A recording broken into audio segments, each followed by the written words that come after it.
All right, we're going, aren't we? We're going. What's up, everybody? Bo and Luke Nation, you are listening to the Bo and Luke Show. Good morning, good afternoon, good lunchtime, whatever time it is that you're listening. Top of the day to you. I'm your co-host, Luke Carignan. And I'm your other co-host, Bo Brabo. And today's episode is one amazing individual. His name is Tracy Sprinkle, a.k.a. Sprink. Tracy is a former Ohio State Buckeye. We will let that slide. He's an NFL, current XFL player. He's a business owner and entrepreneur. And Tracy joins our show to share his journey. He is truly the epitome of our tagline, let's get after it. People, you need to check out this episode because Tracy's talking about some interesting things like what, Luke? Like, how's she going to eat? I don't know. How is she going to eat? You're going to have to listen to the episode to find out because Tracy's going to explain. That's right. That's Tracy's company. How's she going to eat? Yeah. And why you really need to, I don't know. There's a reason. So you're going to have to just stay tuned and listen in because Tracy delivers it, man. And he explains it all. It's a good story. Yeah. There's a lot to chew on in this episode. That's right. And if you want to chew on more, go to www.theboandlukeshow.com where you can find all your Bo and Luke Show information. Click on the upper right-hand corner on the YouTube button or the Apple Podcast button, take you to the platform to listen in. And if you want to send us feedback, please do. Make comments on YouTube, whatever the case. And if you want to be a guest on the show, please fill out a guest request form. That's right there on the website. Try. We'll respond. We will. We'd love to talk to everybody. Good stuff. Here we go. That's good. Let's go.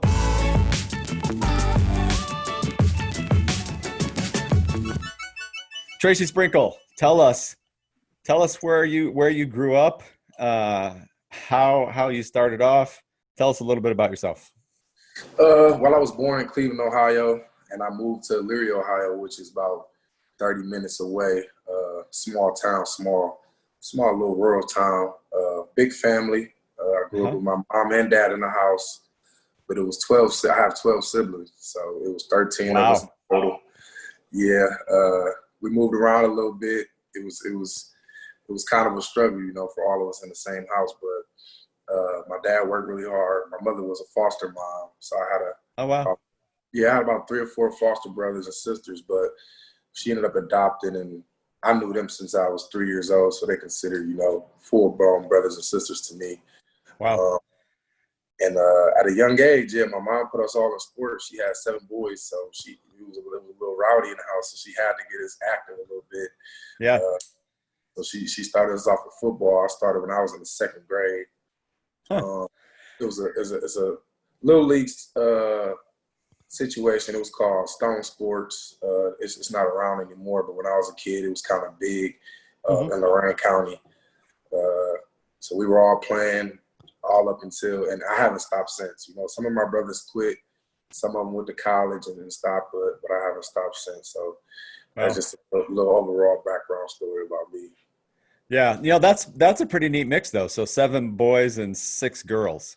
Yep. Almost like, you can't get closer to 50-50 than that. So there was equal representation in the house. Sure. Yeah. If you wasn't playing football or basketball, you were cheerleading or some type of sport, you had to. It was too much activity going on in the house, and my mom had to cut it out some way. So now, was she an athlete in her day? Did she play sports when she was younger too? Yeah, my mom, she played, she ran track, she played volleyball. She played those two. She was a multi-sport athlete all the way up to high school. Wow. Yeah. And so you started with football 2nd grade, and you just kept at it. Was there anything like in those years that you remember that you like really liked and said, this is like, I'm really good at this. I love this. This is what I want to do. I actually started off pretty bad. Because just the way I was in the 2nd grade, I was young, so I was like the little kid out there playing with the big kids, but I always wanted to get as good as my older brothers and get as good as everybody around the neighborhood. So it forced me to keep going, and then I eventually becoming like the best out there. Wow. Yeah. Yeah, that's impressive. So then Well, you're in high school, you're playing high school ball. How did you end up picking Ohio State? How did you get to the Buckeyes? I mean, growing up from Ohio, that was Yeah. always dream school to go play. I really didn't get no offers rolling in until like my junior year. I realized that I was bigger than everybody else, than the average guy. Then I kind of clicked on to my athleticism my junior year. And I received an offer, like, I think it was like in March leading up to my senior year. And by April, I was committed. I was like, I didn't want to waste no time. Yeah. Actually, a funny story was, like, when I went to visit Ohio State, because it was kind of transitioning. Coach Fickle took over that year. They had a struggling year after all the allegations, and then Urban Meyer came in, and that kind of brought me back. Like, I was kind of a big recruit, and I was like, okay, yeah, I need to go there. Wow. And he offered me in his office. It was my mom, my dad, and Urban Meyer. He offered me in his office. He had the jersey set out, the gloves, all of that nice stuff. It's hard to say no, But yeah, I bet. Yeah, in my mind, I was already planning on not committing right there. I was committed to that. I was not committing right there. And it was funny. He offered me, and my mom and dad looked at me, and it was like, say yes. And I was like, the whole car ride, we said we wasn't committing yet. Like, that is funny. Free, Yeah. Yeah, it was crazy. There are there's some good analogies between that and previous guests we've had that we've had a lot of athletes and former military folks, but when somebody's trying to recruit you and they want you and they pull out stuff like that, it really tugs on your emotions, and it's hard to say no. Well, you don't say no to Urban Meyer. I mean, come on. Yeah, that's what my dad said. Yeah, I just want to know. I mean, Michigan was right next door, right? Yeah. That never popped in your mind? Actually, not Michigan. Actually, Michigan State was up there. Michigan State was up there, but Michigan, no. I told my brother when they offered me. I told my older brother, and he said if I went there, he was gonna disown me. So I was like, I can't do it. I can't do it. Yeah, Luke, when we first jumped on this call, you weren't on yet. I did not have on my Bo and Luke hat. Oh, really? No, I had on my Michigan hat. So I knew Tracy was a Buckeye. So you offended our guest like he that. needed to see. I live in Ohio too, and I do that quite often, even to my neighbors and the local community. Everywhere I go. Do you get weird looks or anything with your Michigan hat? Not weird looks, but lots of confrontation. A lot of, I can imagine. Yeah, for sure. So cool. So you went to you signed. You went to Ohio State. I mean, that's a big program. Were you intimidated at all when you showed up? I mean, I wouldn't say intimidated. I know I left high school a semester early, so I went in January. Yes, I went in early, and they were just off of the 12-0 season, in which they were banned bowl sanctions. And Urban Meyer didn't really like that, so I kind of walked into fire. I walked in. It was real intense. I'm like, yo, I just got out of high school. I wasn't even here. You know what I mean? I don't know, but I kind of walked into fire, so that was kind of intimidating at first. But once we started playing football, and once you just start, getting stronger, getting bigger, getting used to the game again, it ended up becoming natural for me.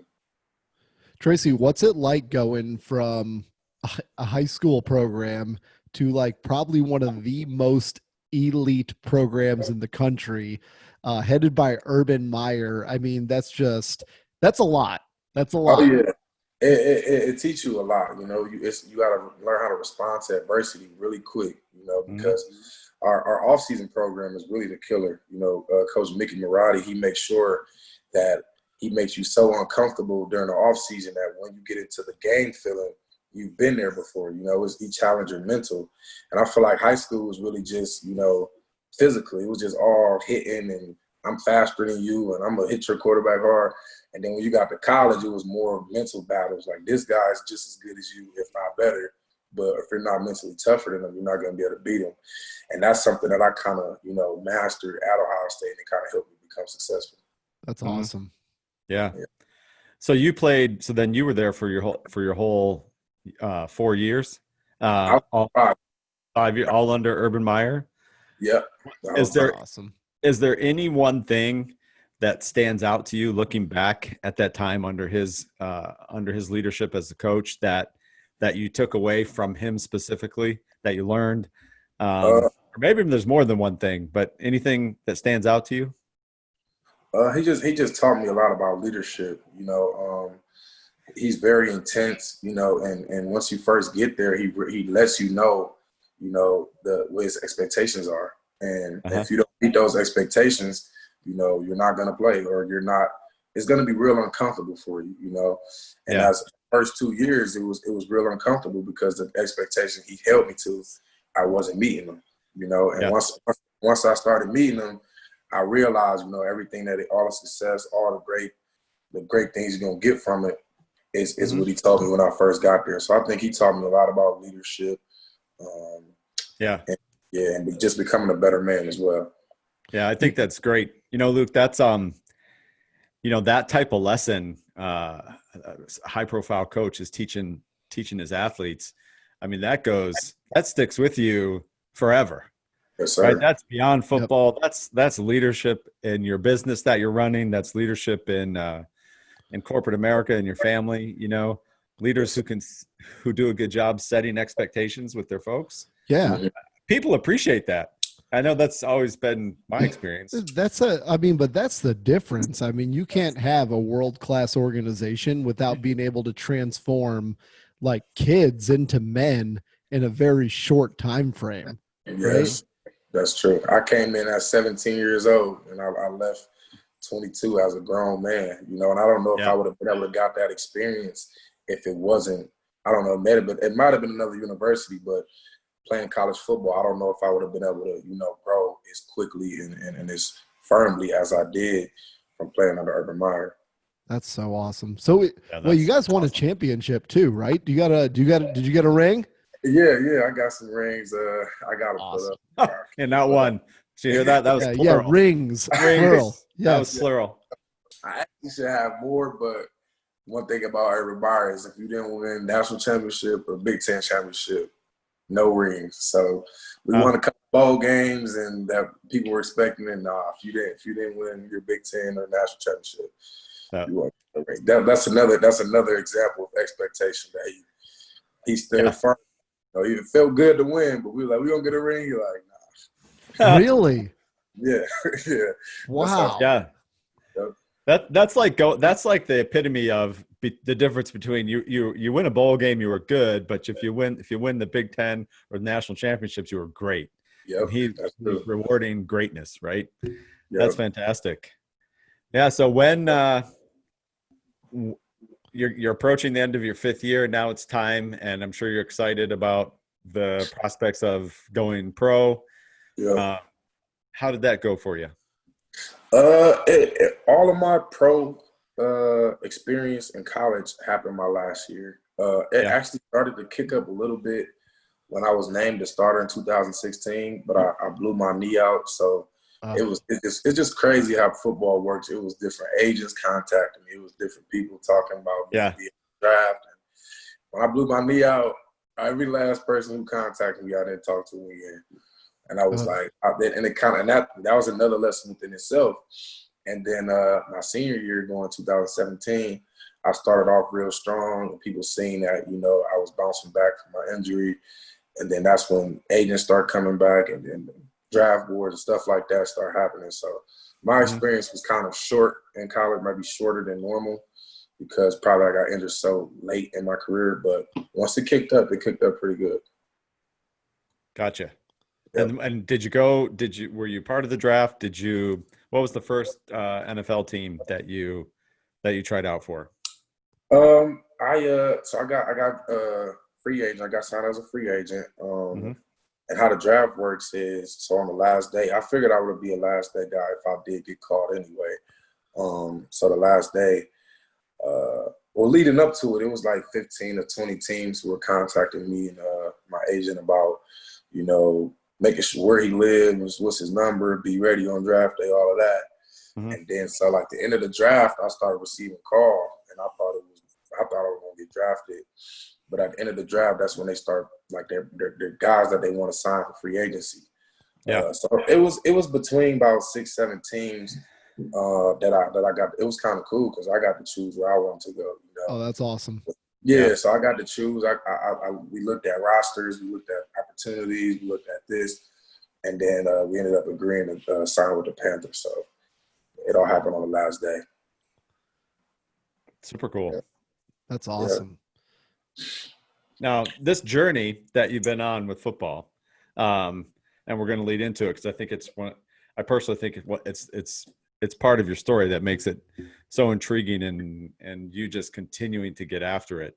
One of my wife's favorite sayings is it's not all sunshine and rainbows, Yes.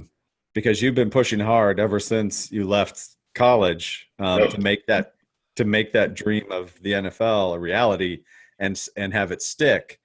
Mm-hmm. So if you would share with us and our listeners, like how that journey has progressed, where you are today, and where you're at with football, and then we'll talk business.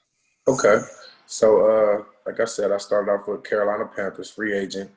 I came in there. They drafted a couple guys, D-line wise, but I knew I had an opportunity to make the team, especially in mini camp and OTAs. I was killing the starters. I was just doing great. You know, I had a lot of momentum. Then we took the break. We went back to training camp, and I realized that their eyes were already set where they wanted to go, you know, but that it wasn't stopping me. I was still going to, you know, prove as much as I can, you know, do whatever I could to make the team. Mm-hmm. I had a strong preseason, you know, but I ended up getting cut right after the last cut date. I got cut. So that was about September 2018.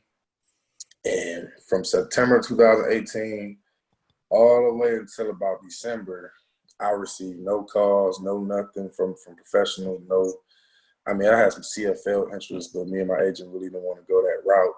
Yeah. No pro football, no nothing. So with me, I couldn't sit down. I couldn't wait. I'm like, yo, my future is still in my hands, you know, even though at this time they didn't want me to play right now. So my future was still in my hands. So I ended up moving to Pittsburgh, you know, getting into the business. My uncle owns a big steel company. He's just been teaching me business principles for the last 2 or 3 years.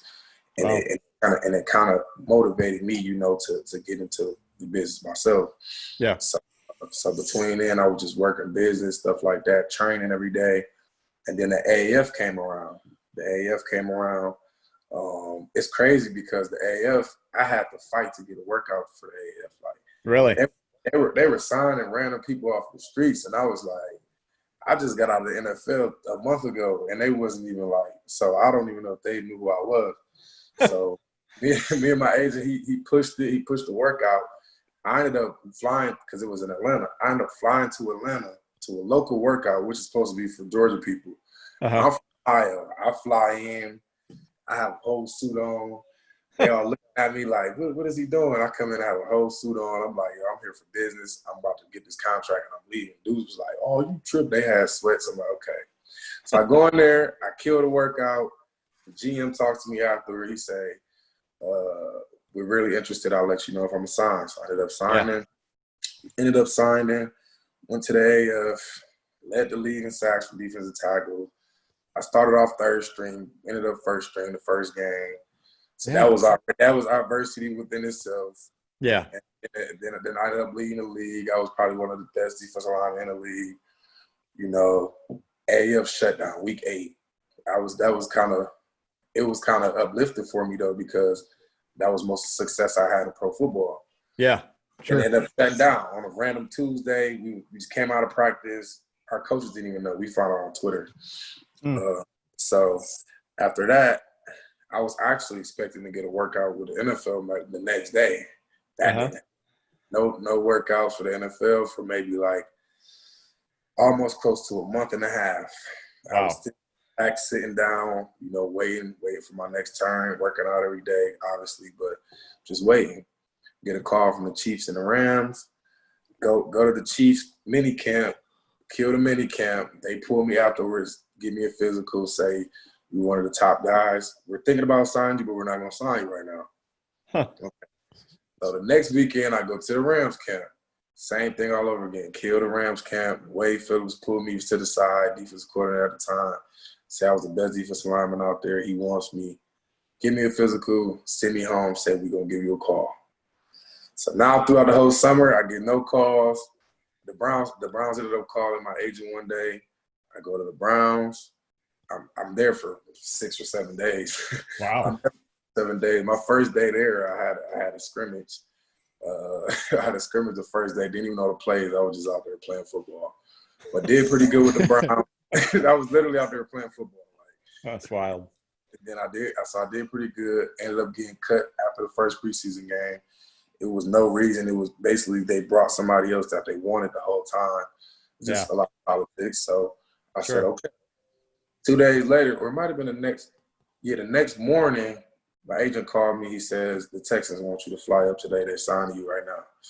And it's ironic because I worked out, so I kind of skipped this in the pre-draft training. Yeah. Before the draft, the Texans came to Ohio State because they do private workouts. So they had like the top guys like Sam Hubbard, Tyquan Lewis, all of the top. They were working all the top defensive line on our team. Uh-huh. They were watching film, and they kept saying like, "Who's number 93?" Like, you know what I'm saying? Who he's sticking out? And it was like, yeah, he was it said I was the toughest guy on the team, stuff like that. I'm in my apartment. They're at the training at that facility. They was like, "Where's he at?" So my boy like lies and say, "Oh, he's in the training room." You know what I mean? Because they ain't want to be like, because they ain't want to be like, he's not here. It was like, he's in the training room taking care of his body. He's got your back. He got my back. So they called right. me. I get up. I go work out for the Texans, kill the workout. And I think that kind of helped me leeway in once they signed me later on. So I signed with the Texans. I go out to Texas. I led the whole D-line in tackles, sacks, TFLs. I killed the Texans. And then I ended up getting cut. No calls from the NFL. I got one call from the Bills or something, but it never came in. Went to the XFL. Did basically the same thing all over again. Yeah. They had me third string again. I don't know why. Ended up being a starter first game. Went out there, led the defensive line, and now we back on the track to see what we're doing next. Yeah, and then for the XFL, that was the season that recently finished with the DC. You were with the DC Defenders, right? Yes, I was in DC. Yeah. How did you like that? It was actually a good experience. You know what I mean? Yeah. Obviously, coronavirus kind of messed up a lot of things. Yeah, for sure. I think the season may have finished if it wasn't for it, but it's just unfortunate. But it was pretty fun. Oh, it was a blast to watch. I was so mad when everything got canceled for the coronavirus, man. I was watching that like every weekend. Yeah, we always had it on TV. Yeah, I heard a lot of people were saying that, and I knew that he was getting a lot of fans. We were selling out almost every home game, so it was pretty good. Yeah, everyone I talked to loved it too. Is it coming back? Do you have the inside scoop? I'm hearing that somebody's trying to buy it out, but I'm not sure. They said they got to the end of July to figure it out, but Bo, you need to step in there and purchase it. Purchase the XFL? Yeah. Yeah, sure. Yeah. Okay. You better get some endorsement deals for this podcast then, because we need to make some money with it. That's by July. I mean, once this Tracy Sprinkle episode drops, I think we're going to be good. I mean, Joe Rogan just got a $100 million contract with Spotify. Yeah. So you have some work to do there, brother. That would be nice, wouldn't it? Yeah, but you know what I love, Tracy? You have this very, very inspiring, and I know our listeners will pick up on it too. You just have the never give up attitude, right? Which is what it takes in whether you're in football or just in life, if you want to go after your dreams. Yeah, I mean, any number of people without that just steadfast determination and beyond all of your workouts and the physical might to keep at it, but the mental power to keep after it. And I mean, you're killing it on the field, and then you get cut and you're like, okay, well now find another team and another team. Yep. Keep working out until that call comes, and you're still in it, right? You're still getting after it. So man, I applaud you for that. That is just, it's huge. And I hope everyone listening really, really homes in on that, because Tracy, I mean, the word quit just does not exist, obviously. Right. No. Yeah. No. And it's going to be interesting, man, when everything starts back up, especially in the NFL. I think now, look, I have like no background in football to be able to say this, but as a fan, I think that there's going to be a lot of opportunity for folks like you to come back, because everyone's timing is going to be completely off. Yep. Right? All the lines timing is going to be completely screwed up. Like you look at, like even the Buccaneers, people are like, "Oh, you think Tom Brady and the Buccaneers are any good this year?" And I'm like, "Not the first few games, they're not." Yeah, Like, sure, they got a lot of work to do, yeah, and I agree, and I think it's the glass half empty, glass half full approach. You know, for this time right now, and people in my position can look at it as a bad thing, because there hasn't been no mini camp, there hasn't been no rookie mini camp, no OTAs, all of the things that cause GMs to make moves and bring in other guys is not happening right now. You can't go in and work out, you can't pass a physical, you can't do nothing right now. So people in my position can look at it as a bad thing, but for me, I'm looking at it as an opportunity to, you know, get a step ahead on other D linemen, you know, because like you said, once everybody get back into July, early August, there's going to be people that's, you know, not prepared. I'm not wishing nothing bad on nobody, but it's just part of the game. yeah. And once that opportunity approaches, you know, I just want to be more prepared than the next person, you know. So that's just been my mindset. So what do you do to keep yourself sharp, man, in the off season? So I've been traveling from either Pittsburgh, Columbus, and Cleveland. You know, I have in Pittsburgh, I have a guy that I work out with, but it's mainly, you know, all off of my schedule. You know, I created a whole workout sheet for the whole week. So when I'm in Pittsburgh, because I'm more in Pittsburgh by myself, so I created a disciplinary sheet that I could follow every day. And then when I go to Columbus, you know, I get some workouts in with my D-line coach. He trains us. And then when I go back to the Cleveland area, I have a lot of family who I can work out with. But most of the stuff is kind of orchestrated by me. You know, it's just who wants to work out with me. You know, if nobody, then I'll be outside of the grass by myself. But Sure. I kind of created a schedule for myself, you know, to make sure I have something I can follow. And it's tough too, man. So if you're listening, for all of our listeners, check out Tracy on Instagram.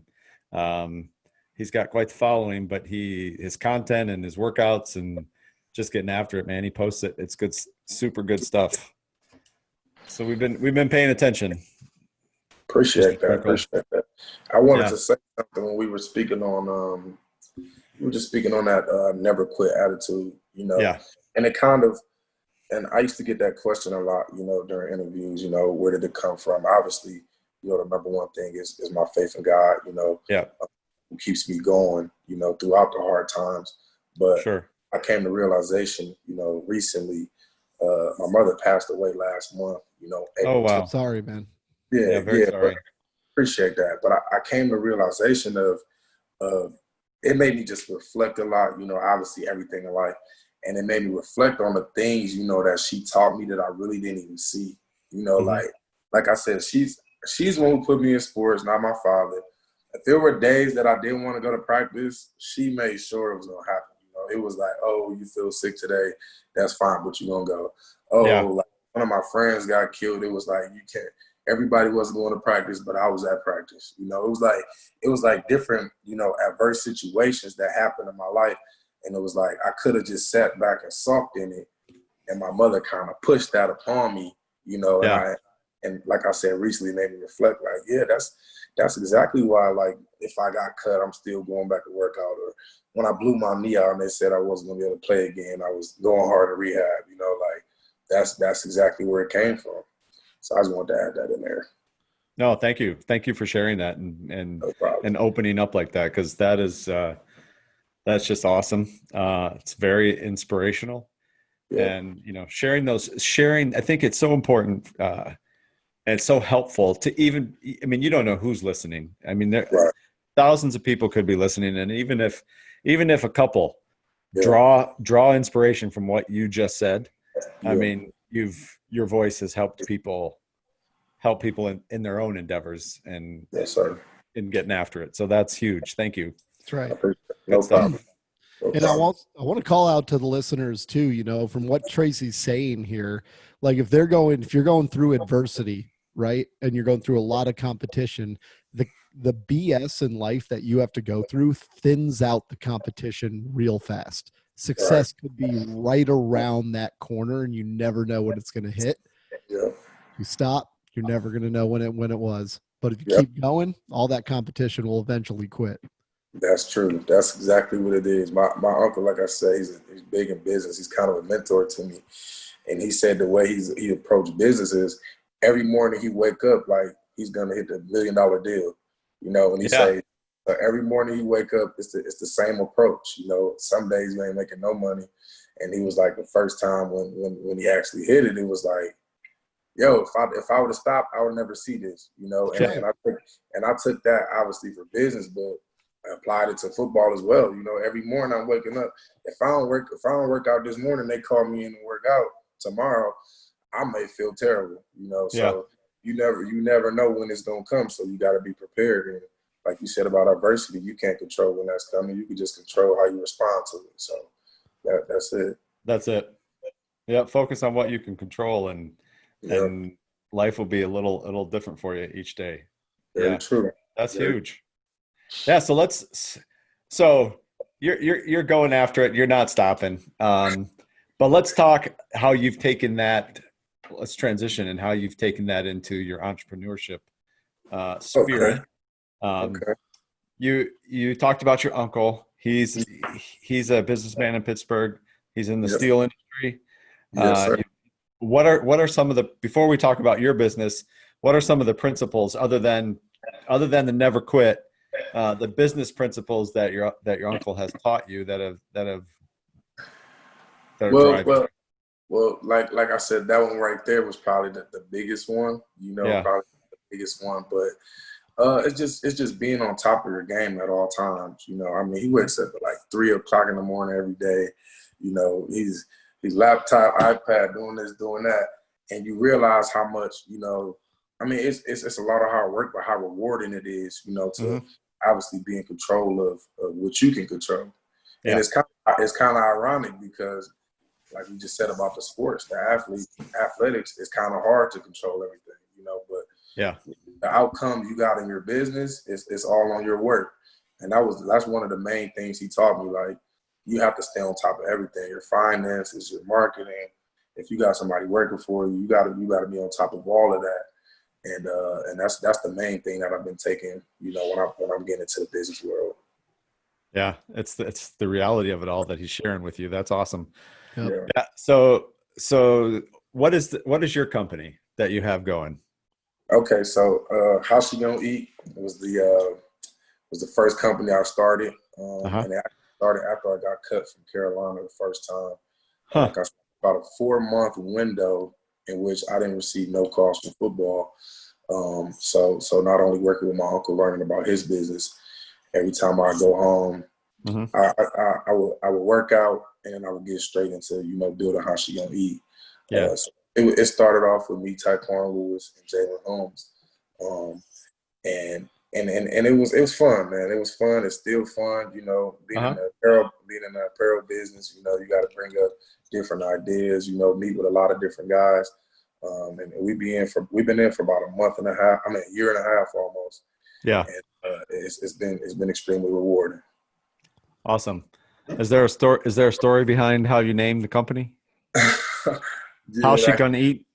Yeah. So the story is, you know, we were actually going out to eat 2016 in college. You know, me, Tyquan Lewis, Jalyn Holmes, a couple other guys.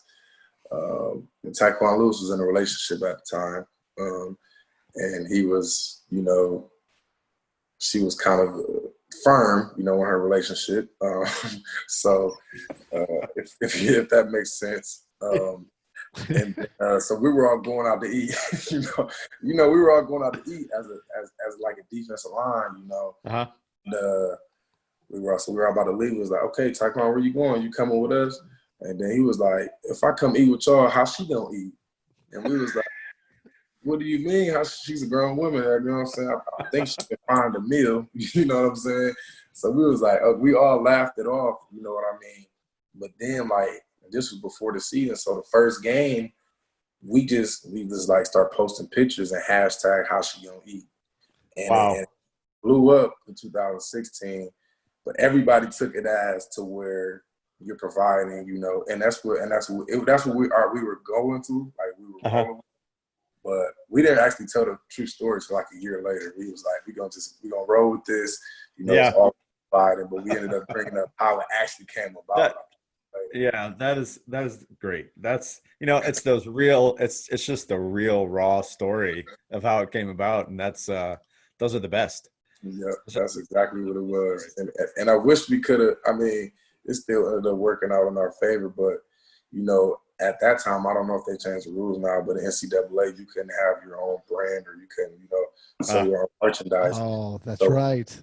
Yeah, so it was actually crazy because a lot of people, like Ohio State fans, were making shirts, they were making websites, and we couldn't patent it, we couldn't do nothing. We couldn't do anything. Oh, we couldn't do it. So I mean, this is actually one of the original, like when we first started, I would just plain shirts and writing on them, you know what I mean, and like printing on them.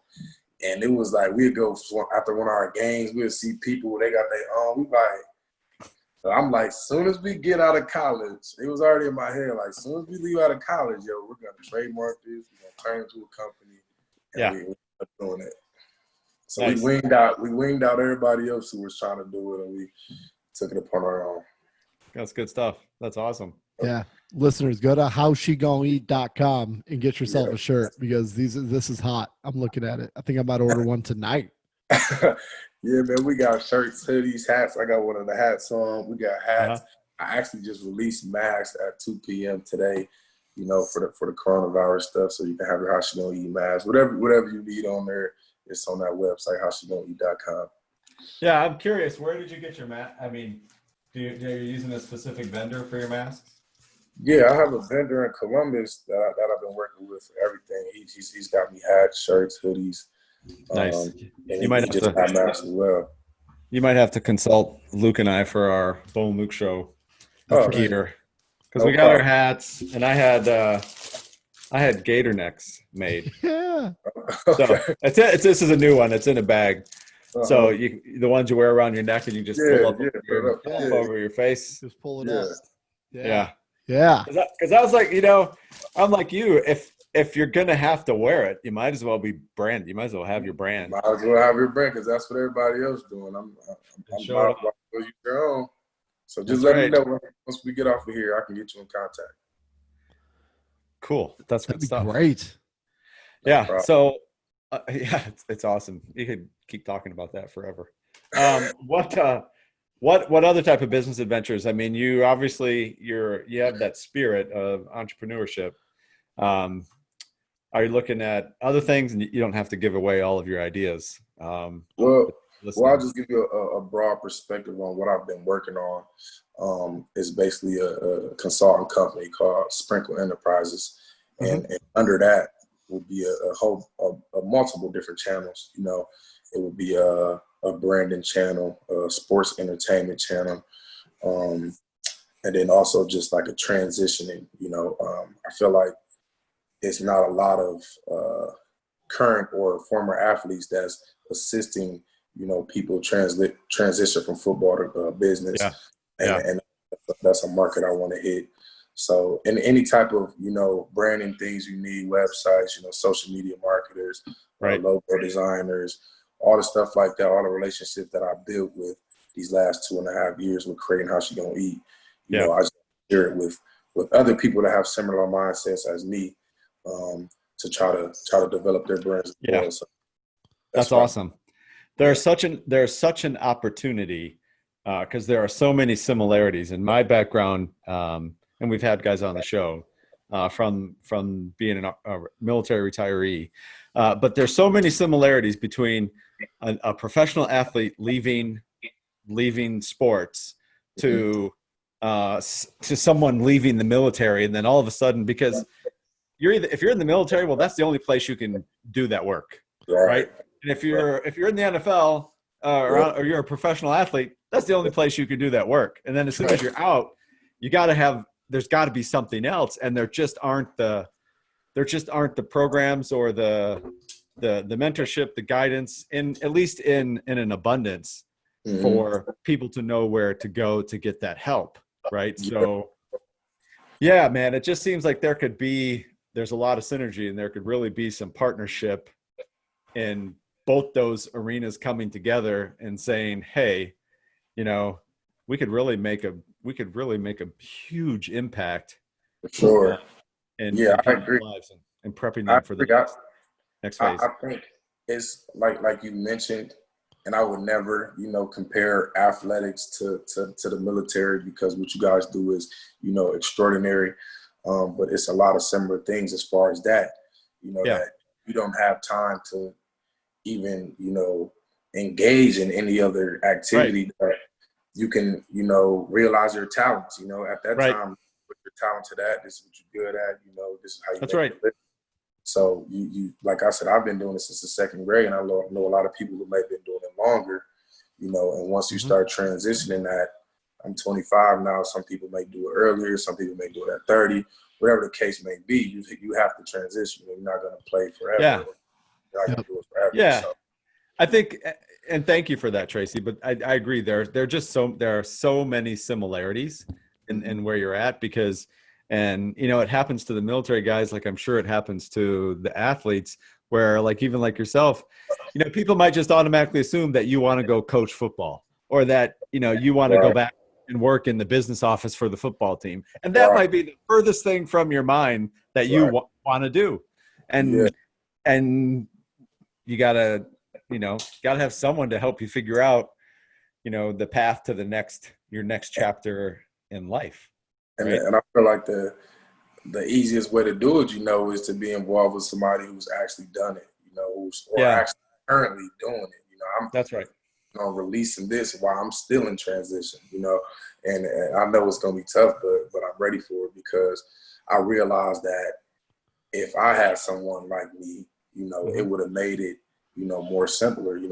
There's mental challenges you battle. There's all of these things that you battle, when you're transitioning from something you did for so long. Yeah.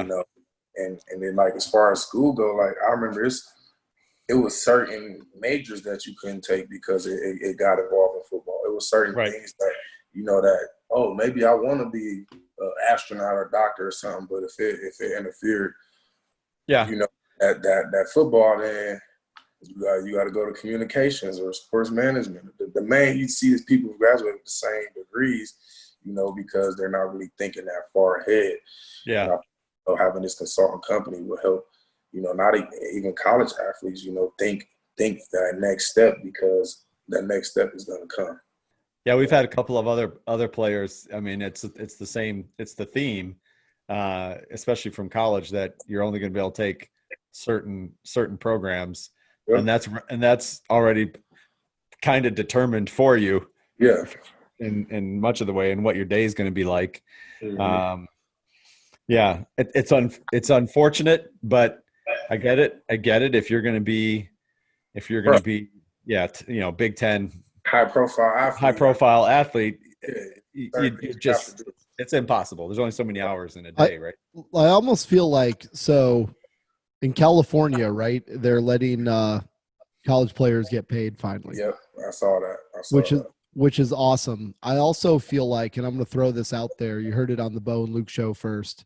I'm probably actually not the first person to have this idea, but what about a curriculum that isn't, I don't want to say shortened, but more geared towards giving student athletes an edge in the business world after they get out of college, right? Because you look at this, I mean, really, I mean, you're playing for Ohio State. That is a full-time job to begin with, and you're expected to get a degree on top of it. Like, if you get an undergraduate degree in English, first of all, that's impossible to die. Those are two full-time jobs at once. Yep, that's true. Why not have something shorter? You still get your Ohio State degree, but it gives you better skills to go out, almost like a mini MBA, That's actually very smart. I think that's a great idea. I think that's because it's certain things that you're not taught, as far as real life stuff. I mean, if you're in certain majors, you're geared directly towards, whatever that outcome's supposed to be.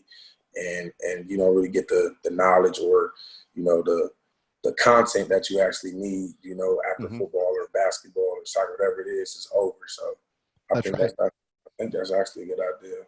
Yeah. But Bo, we can start our own university and have a football team. Start our own university. Well, after you buy the XFL, Luke, we can start graduate school for those guys. And that's on the roadmap for July, Bo. I mean, that's happening already. The wheels are in motion. Yeah. Good stuff. Excellent. Tracy, any shout outs that you'd like to give to anybody? Shout out to my family. That's good. Excellent. Yeah, my pops, my sister, my best friend, Antoinette, my brothers, everybody else. Is so many of us. My nieces and nephews. I got 35 nieces and nephews. Oh my gosh. That's just awesome. It really is. Yeah, I had when I was growing up as a kid in Michigan, there was a family down the street. Same. I think they had 13 or 14 kids. Wow. And it's, if I remember correctly, it was maybe there was more boys than girls, but there were at least 3 girls I can remember. So I bet they were protected for sure. Oh yeah, and of each other for sure. Yeah. So are all of them?